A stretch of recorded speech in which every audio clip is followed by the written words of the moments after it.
So it's such a bizarre story. So Lars called, I think he called John first and said, "Hey, I heard Brian's putting together a compilation album. Can we, if I get a band together, can be on?" I said, "Well, you should call Brian." So he calls me and said, "Hey, if I put together a band, can I be on your record?" I'm like, "Sure." At this point, I needed anything, so I'm like, "Sure." And they were the last ones, literally the last day that we had to master the record and get it ready for production. And we told Lars like we have to have it by like 3 o'clock and whatever the day it was. And he's like, okay, okay, okay. So I think they finished recording it the night before.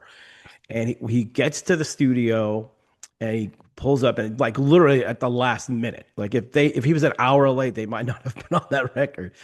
And he had a cassette tape. And we're like, okay, so we're in the mastering, and the engineer goes, well, we have to bump that up to a 1/4 inch tape. We can't use it on cassette. And it costs $50 to do that.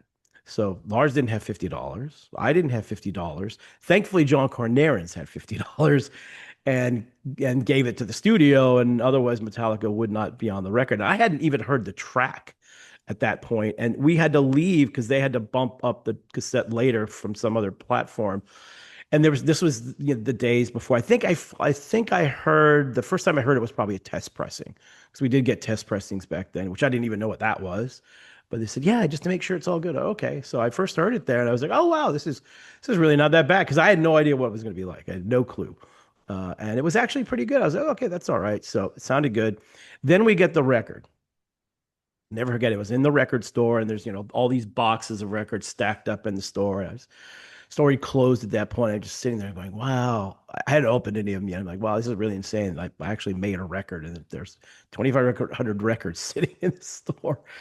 And I opened it up and looked at it and looked at the back and was horrified at what happened to Metallica. Because not only did we misspell that, but also Ron McGovney's name was Ron Magoonie. So what had happened was because they were the last on the last day and the last track, he gave me a handwritten, uh, all the credits on there, and we had everything typeset. And if you don't know what a typesetter is, kids, go Google it on Google, and they'll tell you. But they basically set all the type and stuff for the album. And apparently the typesetter, and we had no proofs or anything beforehand. We never got to see anything until it was done. Apparently, because Metallica is not a word, she decided that it needed two T's in it. And I guess Lars's handwriting looked more like a U than a V. So yeah, that's the famous story from that. But again, it worked out all right for them. So it's a little bit extra in the story, right? I've heard they're doing good.